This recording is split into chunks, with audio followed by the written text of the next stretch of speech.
lo ini ya titip lo pegang dulu departemen ini gitu kan. Sementara sebenarnya udah 3 departemen yang dapat dia pegang. Ditambahin lagi tapi sama sekali nggak ada adjustment. Ada banyak teman-teman gue yang di dunia korporasi saat ini udah tidak mengincar posisi misalkan jadi direktur, jadi CEO, tapi mereka yang penting dapat waktunya yang tetap fleksibel gitu, life balance mereka tetap mengerjakan.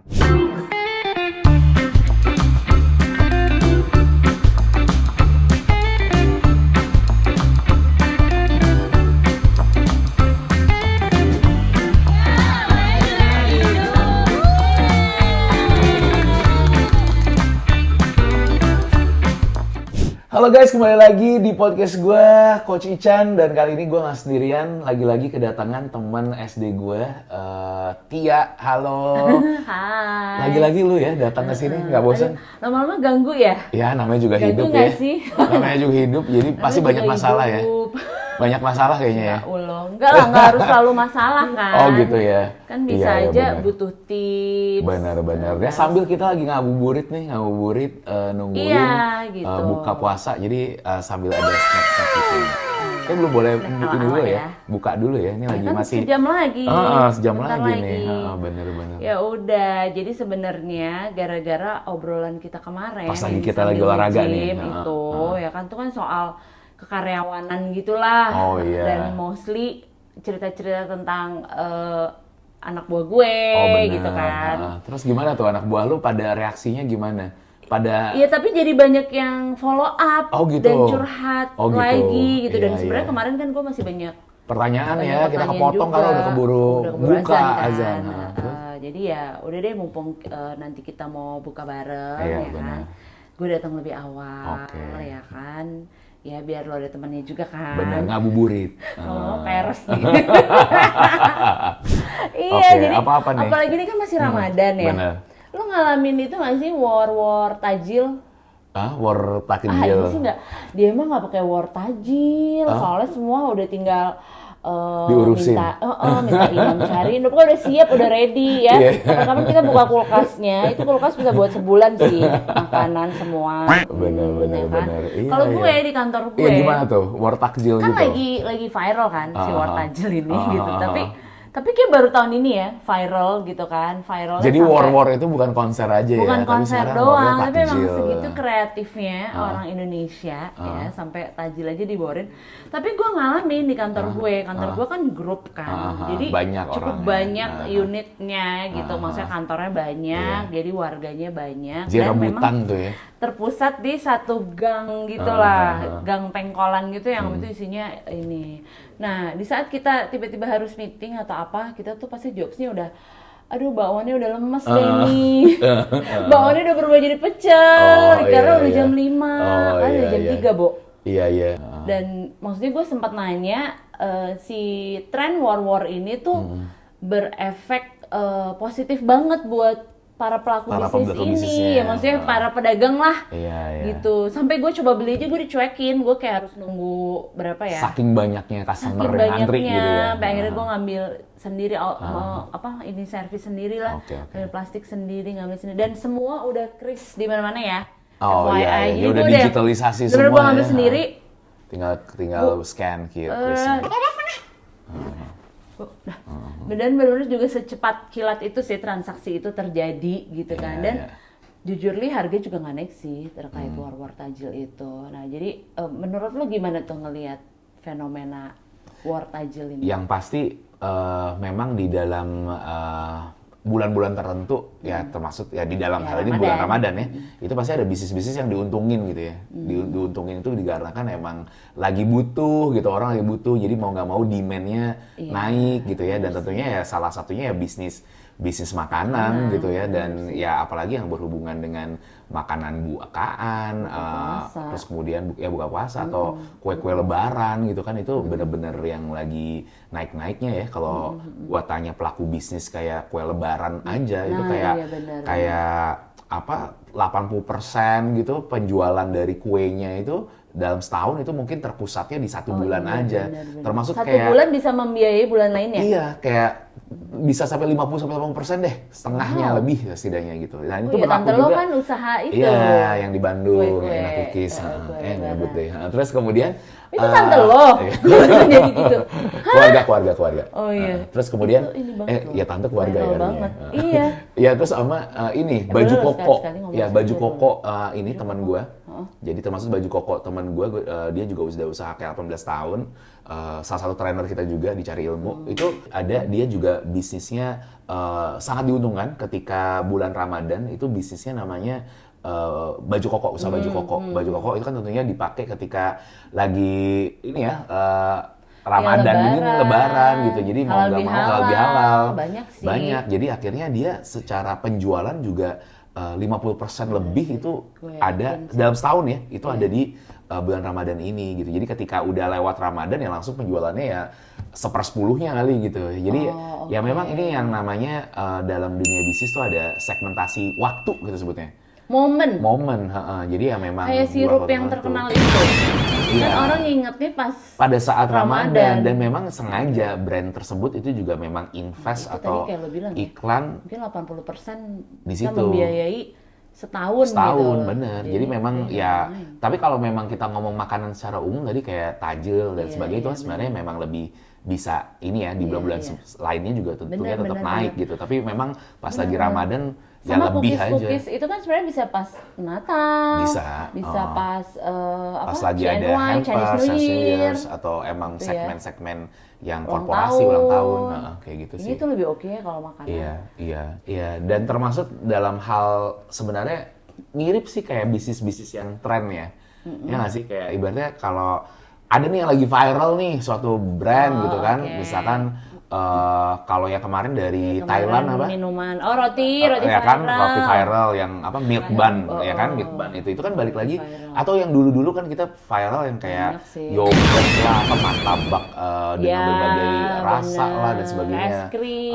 Yang unik-unik itu sebenarnya gimana caranya sih ngebikin suatu brand yang tren tadi tuh jadi kebiasaan atau jadi sesuatu yang di luar waktu tersebut juga tetap dikonsumsi gitu. Nah, makanya itu sebenarnya pentingnya edukasi juga gitu. Makanya tadi yang lu bilang kayak cookies gitu, sebenarnya harusnya logikanya jangan lebaran aja tapi juga bisa hari untuk raya di hari lain. lainnya. Atau mungkin yang kayak baju koko juga mungkin jadi habit, jadi style misalkan buat Jumatan misalkan. Atau misalkan harus dibikin kreatifnya. Atau misalkan jadi bangga berbaju koko di lingkungan lingkungan kayak areanya dulu batik. gitu. Kan kayak sempat batik, ya bikin tren jadi bangga berbatik.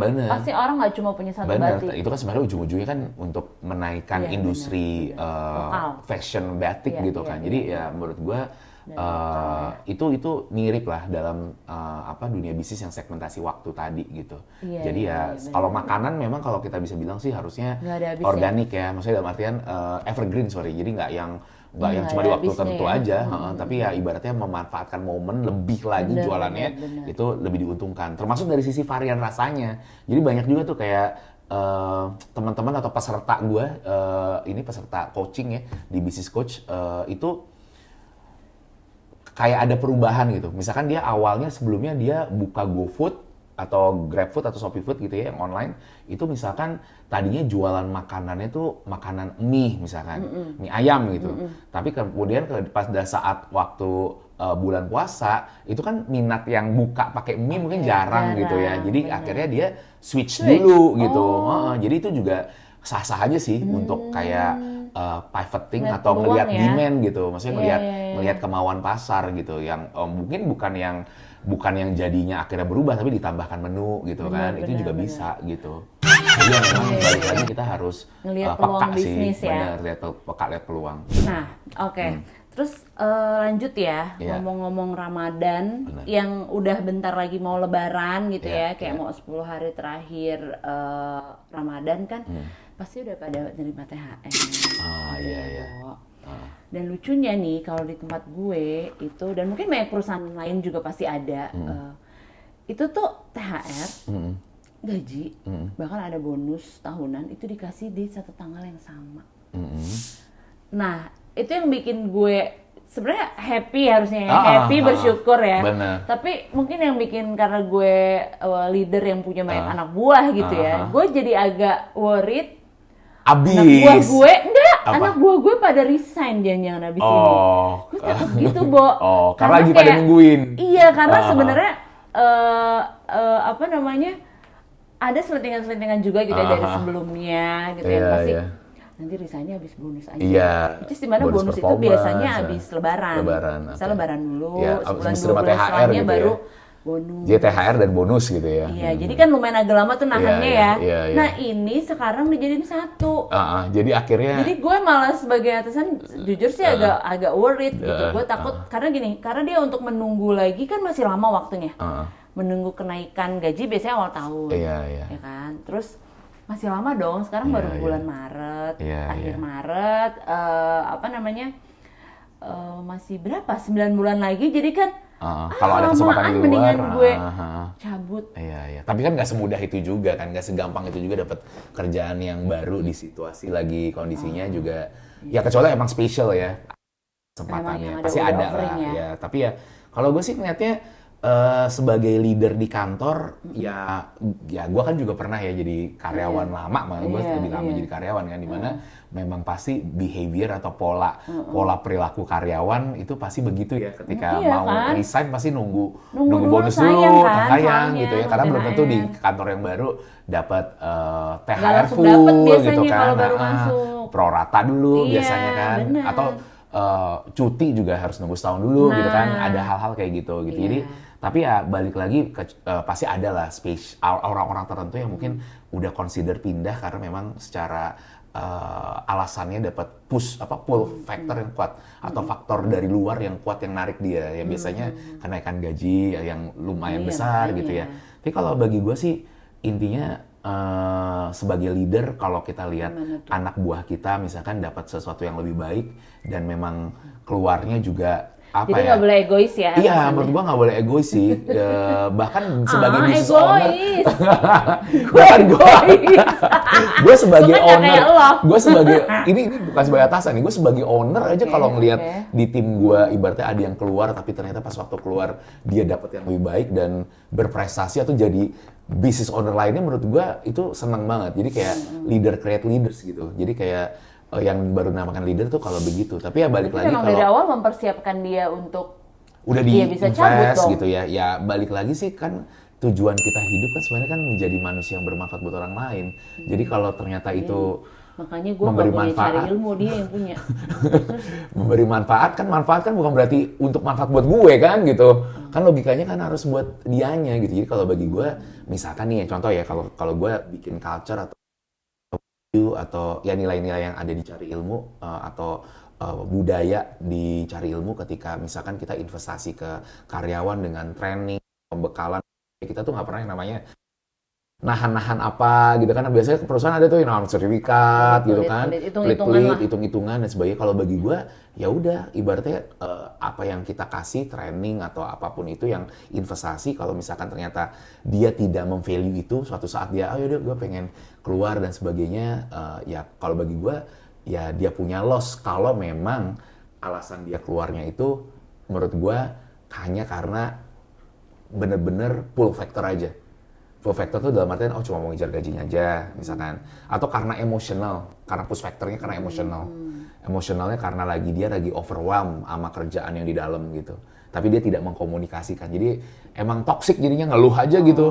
Karena gue juga banyak yang ngelihat sebenarnya secara culture udah bagus tapi orangnya karena tidak puas gitu ya, tidak pernah puas. Karakter tidak pernah puas, jadi akhirnya jadi ngedumel sendiri gitu kan. Pengen keluar, ke gue nggak adil nih, kok gue nggak diapresiasi padahal gue ngerjain A, B, C, D, E, F, G gitu. Jadi ketika gue mendapatkan yang kayak gitu, ya nggak apa-apa juga gitu. Yang penting gue udah tahu, gue udah kasih apresiasi juga kan. Ada kenaikan, tapi kan pasti di perusahaan ada pertimbangan. Nggak mungkin yang ibaratnya, ya kita lihat performance perusahaan sama individu juga kan gitu. Kalau individu bagus tapi performance perusahaannya lagi nggak bagus kan juga nggak mungkin kenaikan gaji yang diminta itu misalkan maunya naik 30% gitu atau 50% kan. Enggak, tapi ya balik lagi yang bisa dipastikan kan career progression-nya itu kan ada gitu. Kalau misalkan dapat perusahaan yang memikirkan career progression, emang ada kenaikan terus, culture-nya baik, ya mungkin hal-hal kayak perbedaan salary di tempat yang baru, ya itu jangan jadiin faktor satu-satunya gitu. Gitu sih kalau menurut gua, apalagi kalau usianya masih muda, masih di bawah 30 tahun gitu kan. Berarti kan yang dicari kan harusnya bukan uang ya gitu. Ya memang lain-lain gitu, karena mungkin statusnya lain-lain ya. Ada yang mungkin sandwich, ada yang masih pribadi, ya lain-lain lah tiap orang prioritasnya. Tapi cuman yang gue bilang sih, ketika menghadapi tadi misalkan kasus lo punya karyawan yang ya udah gue emang nyarinya duit, money gitu, carinya duit, satu-satunya faktor duit aja, gue nggak mikirin bosnya baik, gue nggak mikirin lingkungannya oke, fair, tempat kerjanya menyenangkan atau pekerjaan dia suka. Pokoknya yang penting satu-satu yang gue lihat adalah gaji. Pokoknya gajinya harus gitu. Jadi caranya gimana? Ya caranya misalnya dia harus mau keluar, ya menurut gue ya nggak apa-apa dilepas aja, karena itu kan cara memaknai dia kan lagi seperti itu, value-nya itu, dan kita juga nggak bisa kan kayak lu jangan gitu dong gitu kan, kita juga nggak ada di posisi dia, misalkan dia ternyata seorang anak yang tulang punggung atau yang sandwich atas bawah kiri kanan, membiayai orang tua, membiayai pacar atas gitu bawah kan, kiri kanan. Ya kan bukan sandwich aja gitu ya, ya gitulah. Jadi ya bagi gue iya sih, cuma maksud gue gini, satu ini juga nih, satu peristiwa lah. Menurut lo gimana gitu ya? Jadi kalau misalnya seorang karyawan ditawarin atau ditugaskan gitu ya untuk double bahkan triple job, mungkin karena organisasi gitu masih ya, kecil gitu ya, gitu, jadi atau banyak perangkap-perangkap gitu ya, kondisi efisiensi perusahaan. Enggak, ini kita ngomong perusahaan besar. Oh, semuanya perusahaan besar. Misalnya perusahaan besar, gitu kan. Terus karena lagi efisiensi tadi. Mungkin lagi efisien. Atas dasar alasan efisiensi, gitu kan. Tapi terus merangkap, jadinya bener-bener nggak ada apresiasi yang diberikan. Gitu kan. Maksudnya apresiasi dalam artian, oh ini gara-gara ngerangkap dan dia perform tapi nggak dipermanenkan untuk promosi misalkan, atau ada adjustment dari sisi salary, gaji gitu dong. ya. Karena kan kalau bentuknya udah SK, jadi tambahan SK nih. Jadi setiap lo handle, ini ya titip, lo pegang dulu departemen ini, gitu kan. Sementara sebenarnya udah 3 departemen yang dapat dia pegang, ditambahin lagi, tapi sama sekali nggak ada adjustment. Kan dari kemarin juga masalah gue. Iya. Kayak gue pernah sih. Iya Gue kan? juga pernah di posisi itu. Iya pasti. Iyalah, pasti, dan rata-rata perusahaan pasti nggak mau langsung adjustment dulu gitu ya. Ini ibaratnya masih testing dulu deh, probation dulu, nyobain dulu gitu kan. Iya, padahal bukan kita yang minta. Iya, benar. Iya kan? Terus pakai ala-ala alasan, ya kan adjusting dulu deh, kita lihat dulu 6 bulan. Tapi kayak what? Kenapa harus gue di-adjust 6 bulan sementara gue perform di yang sebelumnya saat ini? Saat ini gue udah perform gitu kan. Terus lo menawarkan, lo minta tolong bahkan. Tiba-tiba nanti adjustment-nya ini, misalnya sebenarnya bos kita minta tolong.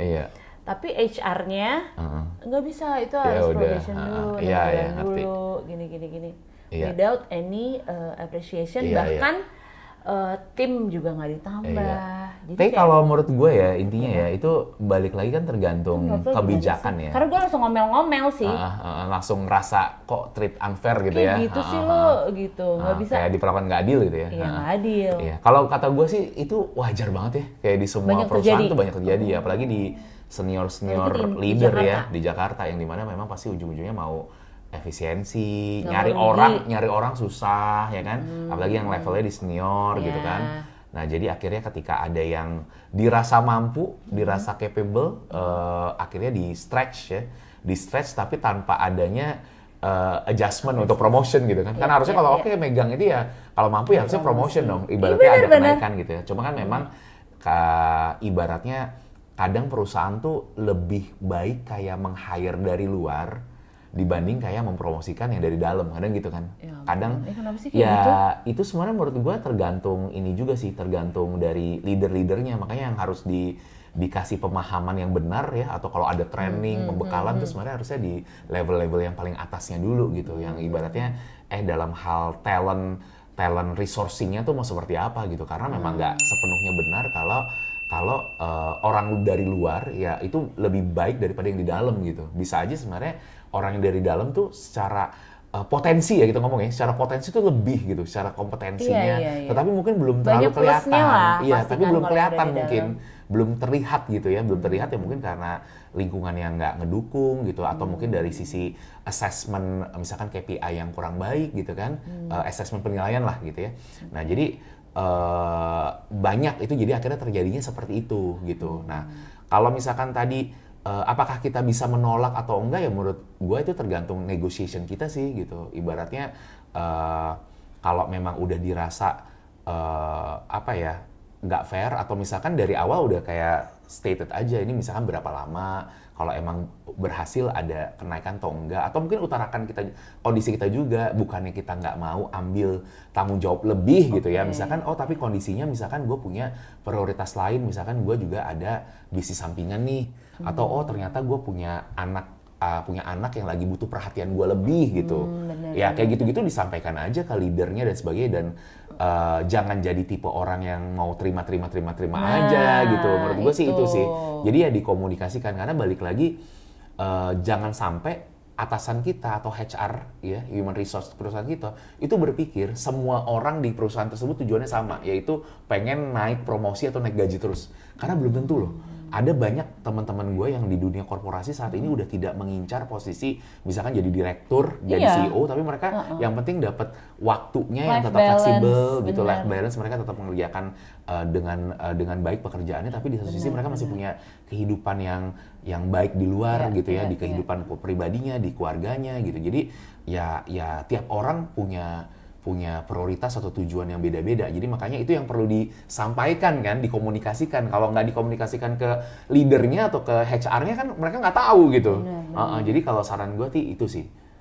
Gitu, diobrolin. Komunikasi ya, balik lagi ya. Bener. Jangan takut. Jangan takut untuk nolak juga, atau misalkan oh ya ini gue bantu tapi dikasih timing atau manage your expectation ya. Ekspektasi, gitu. bener. Kayak gitu sih. Ini bener nih, ini bagus nih. Disclaimer ya, ini bukan cerita semua gue. Ya, Tadi gue bilang. ya gue juga pernah. Jadi ibaratnya rata-rata di dunia perkantoran ini ada. Wajar ya, kayak gini wajar Iya, banget iya, kan. iya. Pasti teman-teman juga ada yang lagi ngalamin gitu kan. Benar. Oke, terus satu lagi ya, apa namanya, masih di bulan Ramadan ini ya, kita kan banyak banget undangan bukber. Banget, ya kan? Ini ibaratnya kita nyari waktu aja susah banget Iya, kan? di sela-sela mau bukber, Bener. gitu kan. Jadi Kadang bukber ada 2 jadwal, kadang gue juga bisa begitu loh. iya, Hari ini gue begitu. saking hari kan cuma 29 hari ya puasa. Sementara jadwalnya tuh banyak banget yang minta. Kalau hari ini gue dibikin 2, jadi satu tempat, ya udah gue ini dulu, abis itu kepindah ke meja ini gitu, bisa begitu. Nah kan kayak gitu ya. Bahkan kita nanti hari Sabtu mau ketemu juga Iya, tidak di jam tidak di jam bukber. bukber. Iya, Saking benar. udah penuh jam bukbernya ya teman-teman gitu kan. Tapi menurut lo gimana nih buat kaum urban yang memang gaya hidupnya bukber, ya bukan kaum yang lo mah kaum jet set kan. Aduh, gitu enggak kan. lah. Mungkin exmood yang modal kartu kredit jadinya gitu kan buat bukber Terus sekian traktir temen-temennya gitu iya, gitu kan, yang bukber SMA, bukber SD, SMP, bukber klub ini, bukber kantor ini departemennya banyak, gitu kan, belum temen gaul. Nah itu kayak ya gue harus hadir selalu, gue harus eksis kan, tapi akhirnya jadi kartu kredit atau bahkan sampai Pokoknya intinya pinjol. spendingnya over lah Jadi gitu ya. nggak nutup tuh, biar Nutup, THR juga ya. nggak nutup, belum THR kan pasti bener. beli baju baru. Apalagi kalau makan-makan di mall gitu ya, udah mahal gitu ya.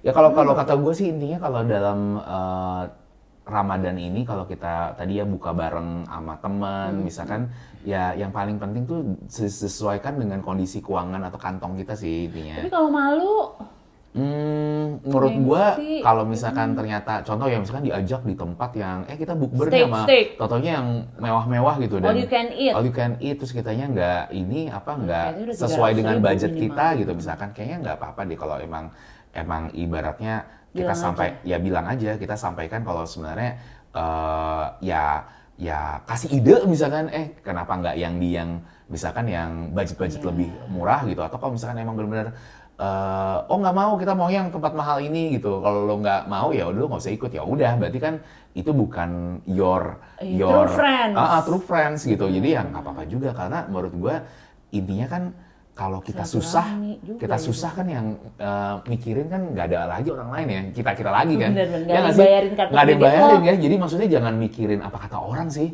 Ya nggak sih? Kadang kita tuh suka terjebak di pikiran sendiri. Itu tadi kaum itu kebanyakan kayak gitu. Iya, jadi ibaratnya selalu butuh validasi dari orang lain. Lu nggak ikut kita nggak keren. Lu ya jadi, tapi ya ingat aja, pokoknya gue jangan kemakan gengsi. Biasanya gengsi itu terjadi karena kita mikirin apa kata orang. Nah, gue aja ya selama ini tuh nggak gengsi, orangnya nggak gengsi. Maksudnya mau pakai mobil yang biasa, mau naik taksi, mau yang nggak punya beli aset, mau yang ya maksudnya hidup sederhana, gue tuh nggak gengsi gitu. Kenapa? Karena bagi gue kalau guanya lagi susah pun orang lain belum tentu mikirin gue kan gitu. Mau bertanggung jawab terhadap keuangan gue. Banget masa susah waktu itu bener, sendiri. Jadi bagi gue ketika misalkan ya ketika gue sakit atau lagi susah keuangan karena gue nggak kerja, baru kena PHK dan sebagainya, kan ujung-ujungnya yang tanggung jawab kan diri sendiri gitu loh. Terus jadi ya akhirnya gue ngapain mikirin apa kata orang gitu. Jadi kalau kita udah mikirin apa kata orang itu biasanya penyakitnya para Gen Z ya, masih baru-baru ya. Makanya kenapa? Iya, sama expert ya. Jadi mereka makanya mau pakai brand yang bagus gitu, branded gitu, atau hidup di luar kebiasaannya gitu ya. Itu karena validasi. Tapi ketika misalkan mereka udah terjebak pinjol dan sebagainya kan semua orang juga nggak akan ada yang peduli mau bantu bayarin tagihan-tagihan cicilan lu kan gitu. Jadi ya udahlah, maksudnya gua karena udah melewati fase itu ya berarti udah paham gitu. Yang penting tuh jangan dengerin apa kata orang deh gitu. Bener. Kadang karena kita cuma di kepala kita doang gitu, padahal yang lain juga sebenarnya nggak mikirin. Padahal yang lain juga nggak cuek juga gitu ya. Kayak misalkan tetangga gitu ya, misalkan kok mobilnya jelek nggak ganti-ganti gitu. Misalkan mereka nggak peduli juga, mereka mikirin masalah mereka itu udah. Kalaupun ada paling cuman gosip-gosip ketemu gibah sesaat gitu kan, yang sebenarnya nggak penting juga gitu mereka ngegibahnya gitu, nggak ada di MOM gitu, bercanda doang kan, nggak di lewat Pak. Pokoknya kalau jadi serius, kalau dijadiin minutes of meeting tuh misalnya gibahannya gitu kan nggak ada, cuman ngalur ngidul doang kan biasanya kan. Bener, lupa sih ini gini lah, jadi kan itu nggak penting sebenarnya. Tapi kalau ada cerita baru, cerita lama bener juga. Jadi ngapain kita pusingin sama orang. Ini kayak gue harus seminggu sekali deh kesini. Wah iya boleh, tapi jadi ya tausiah. Tapi bawa apa boleh gitu dong. ya? Bawa apa dong? Tadi yang war takjil tadi ya. War tajil tadi ya. Boleh ya. Terus kalau lebaran nih. Gimana? Lebaran. Iya kan? Sebenarnya gue juga ngalamin sih. Okay. Ya, kalau ini gue juga ngalamin. Kayak tiap tahun buat gue harus naikin uang THR yang gue kasih ke ponakan-ponakan gue. Oh. Gitu. Jadi ada inflasinya ya, jadi ada kenaikan gitu ya. Lama-lama gue yang repot sendiri. Terus kayak, nggak cuma ponakan. Mau dong jadi ponakan lu? Tapi kalau yang kerja nggak gue kasih, jadi kan berkurang lama-lama. Nah, tapi akhirnya berkurang, sempat gue ada di tahun dimana, tinggal yang ponakan kecil-kecil nih, ngerti lah mereka, gue kasih berapa, bayi lah ya, bocil-bocil orang tuanya juga tajir-tajir, cukup, terus gue kasih deh tante gue, bude gue, jadi saudara-saudara nyokap gue bersepuluh nih, bersaudara. Tapi kan kalau ngasih bude-bude, pade-pade kan nggak mungkin 50.000 ya, Bo. Jadi kasihlah gitu sampai berapa ratus ribu amplop. Lama-lama kan jadi kebiasaan. Jadi banyak juga ya, bukan gue pikir tadi ya jadi lebih sedikit. Kalau udah pada kerja, ponakan gue gantilah ke bude-bude Pak De gue, tante ini. Justru 3 kali lipat daripada gue kasih ponakan gue, bengkak nih. Cuma di situ kayak gue, udah lu kan yang ngasih. Udah, kalau udah niat tuh jangan ditarik lagi gitu. Gue tuh dulu pernah nonton vlognya Mbak Im Wong. Zaman dulu kan dia lagi naik-naik banget tuh Mbak Im Wong. Dia bilang, kalau lu udah niat mau ngasih, niat pertama lo lah, misalnya ngasih nominal, gue mau ngasih dia 1 juta. Terus kan, jangan 1 juta kali 500.000 aja cukup ya. Itu tuh nominal pertama yang ada di otak lo, itu jangan lo rubah gitu. Karena nanti niatnya udah beda tuh. Gue sempat ingat itu bener atau enggak sih ya. Cuma kayak buat gue itu ya biar ikhlas aja gitu. Nah jadi kadang gue udah niat ngasih udahlah gitu. Cuma ini gue yakin dialamin sama banyak yang lain juga. Kayak pas lebaran harus pas nyiapin. Ngumpul ya. Nyiapin bagi-bagi angpau gitu ya. Bagi-bagi THR lah. THR berapa jumlah angka nominalnya. nominal lokasi. Apalagi biasanya suka si A ngasihnya segini gitu kan, misalkan kakak kita atau adik kita atau sepupu karena kan kita langsung gitu kan. Jadi itu banget. kayak menunjukkan kayak status level, sosial gitu ya, level. Nah itu kan ya walaupun cuma 1 hari itu sih bikin happy gitu kan, level gue di atas dia. Iya. Jadi harusnya ngasih lebih gede gitu kan. Iya. Ini gimana tuh? Aduh, tipsnya kalau menurut gue ya ujung-ujungnya sama sih kayak yang tadi ya. Lu yang paling bisa ngukur kondisi keuangan lu kan sebenarnya diri lu sendiri gitu. Bahkan Iya ya sih. kalau orang lain misalnya cuma gini loh, apa? cuma malu ngomong, aduh tahun ini Lagi kurang nih gitu ya, misalkan nggak karena kayak di mana-mana prinsip orang naik lu terus. makin berkembang dong. Maunya naik terus gitu ya. Gitu. Gaji maunya naik terus ya kan. Paling yang nggak mau naik terus berat badan ya. Iya dong. Nah, gitu kan. Sama dosa. Sama dosa ya benar. Ya kalau Gimana? ya tadi balik lagi sih. Jadi sebenarnya kalau ngurus keuangan itu pasti ujungnya sebenarnya bukan masalah teorinya sih. Masalahnya tuh adalah mindset kita. Gitu. Jadi itu berhubungan dengan cara kita mengendalikan diri kita gitu kan. Mengendalikan pikiran kita juga. Termasuk pikiran-pikiran yang kayak tadi misalkan ada, masa sih gue nggak ngasih lebih gede dari tahun lalu. Nah sekarang menurut gue menang kalahnya kita tuh tergantung kita bisa mengendalikan pikiran itu atau enggak gitu. Bukan masalah kita akhirnya ngelakuin atau enggak tadi ya, yang ujung-ujungnya bisa aja membuat kita bisa menyesal juga gitu. Oh ya, aduh gue karena maksain. Jadi nggak ikhlas. Iya jadi nggak ikhlas atau mungkin jadinya jadi kekurangan di bulan berikutnya atau malah jadi berutang gitu kan jadi ngapain gitu. Hanya untuk supaya validitas orang lain gitu dalam artian oh ya dia emang beneran nih maju nih tahun ini, wah kamu mah hebat ya, biasa lah ya, semua keluarga kita dipuji ya, gitu, hebat nih kamu hebat gitu tahun lalu masih 250 tahun ini 100.000 kan pasti kayak 100 sih kakak ngasihnya gitu. Walaupun nggak ngomong di depan gue. Semua itu mah sama gitu. mau bikin apa pasti di dalam hati mah pasti komentar mah ada aja. Jadi ya kalau bagi gue sih ya nggak usah ini deh. Sebenarnya pikiran kita yang ngegrogotin kita sendiri. Bener. Jadi termasuk dalam mengatur kondisi keuangan kita gitu. Karena misalkan gini, lu kan misalkan gue ya, lu kan udah founder misalkan CEO atau lu harusnya punya ini dong, harusnya punya ini terus gue bilang, lu sejuta dong ya minimal ngasih THR. Enggak, gue pikir enggak juga gitu, maksudnya enggak harus begitu, kalau ada ya ada, kalau enggak gitu. Dan gue tipe orang ketika gue bantu orang itu gak mau dijadikan apa yang gue bantu tuh jadi diformalisasi menjadi kebiasaan gitu, ngerti nggak? Gue tuh paling nggak suka gara-gara karena gara-gara gue suka ngasih itu jadi kewajiban gue, padahal itu sebenarnya adalah bonus misalkan gitu. Gue tuh bisa tega nggak tega karena menurut gue yang benernya kayak apa gitu, ngerti nggak? Misalkan atau gue sampaikan lagi, nih gue kasih karena lu kayak gini-gini ya, gitu ya, bukan karena ini jadi kewajiban gue gitu. Jadi kecuali bener ini bonus loh, ya beda cerita kalau emang kerja yang emang ada basic bulanan kan itu kewajiban gue kan kalau itu gitu. Jadi kalau bagi gue dalam hidup yang penting kita tadi jangan jadinya pelit juga gitu, tetap harus pelit dalam artian tidak menunaikan hak orang lain gitu. Tapi kita balance aja seimbang. Kita tahu kondisi keuangan kita tahu niatnya tetap mau bantu. Kalaupun misalnya kita bantu tidak sesuai dengan ekspektasinya dia, karena misalkan tadi ngasih THR apa lebih kecil ya, bagi gue setidaknya gue udah bersedekah, udah berbuat baik gitu. Itu sih. Jadi balik lagi kendalikan our mind aja, pikiran kita gitu. Iya. Gitu sih. Pikiran sama harus berani say no juga, mengutarakan. Atau misalkan yang ngasih tahu, sorry ya nih kayak kondisi di kantor gue lagi nggak ada bonus performance yang ini gitu, tapi alhamdulillahnya gue masih bisa berbagi nih, walaupun mungkin nggak sebesar dari tahun lalu. Nggak apa-apa, karena itu is not a obligation, bukan kewajiban. Ya. Kan bukan karyawan lu, beda cerita lu ngegaji misalkan babysitter lu, ART lu turunin gitu loh. Itu, iya gitu. Jadi lu harus bedakan tuh mana yang emang kewajiban, mana yang sebenarnya ini aja pilihan untuk lebih berbagi gitu. Iya sih benar. Sebenarnya jadi bahaya ya kalau kayak tadi lo udah biasa 50.000, biasa 100.000, terus jadi nggak boleh turun dari itu kan nggak ada peraturannya juga ya. Iya benar. Pokoknya jangan ngeformalisasi sesuatu kebiasaan yang sebenarnya itu bukan kewajiban gitu. Itu aja sih. Iya. Nah, itu berlaku di gue juga kok. Gue juga pernah mengalami itu dan sadar banget.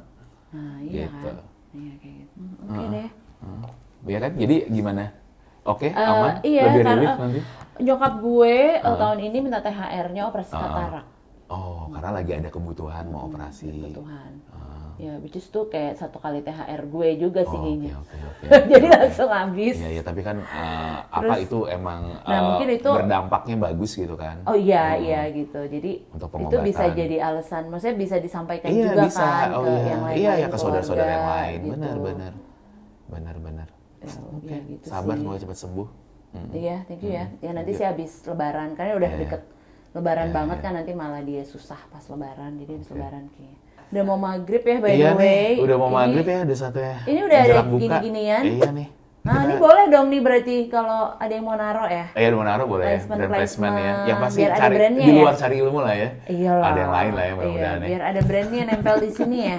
Ini juga ya. Oke. Oke deh. Thank you banget ya udah ini ngobrol-ngobrol, Iya, mampir ke rumah gue yang sangat sederhana ini yang Oh. kuning-kuning ya kan.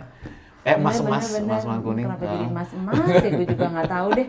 Ini pasti bukan dia sih yang naruh sini, gue tahu banget. Thank you banget, nanti Ya udah. semoga kita bisa ngobrol-ngobrol lagi lah ya di podcast selanjutnya. Gue Iya. tungguin cerita-cerita lo lagi. Iya. Oke, jangan Thank lupa kalau you yang mau semua. nanya. Oh iya, yang mau nanya boleh ya komen di YouTube gua, dan jangan lupa juga kira-kira topik apa Keresahan. nih, keresahan atau topik apa yang mau Benar. dibahas sama kita ya. Iya. Nah, terus kemudian juga jangan lupa kalian untuk subscribe, like, comment, dan share ke teman-teman kalian. Semoga kalian suka dan ini jadi tontonan yang bermakna dan bermanfaat buat kalian semua. Oke, paling gitu aja dari gua dan thank you semuanya.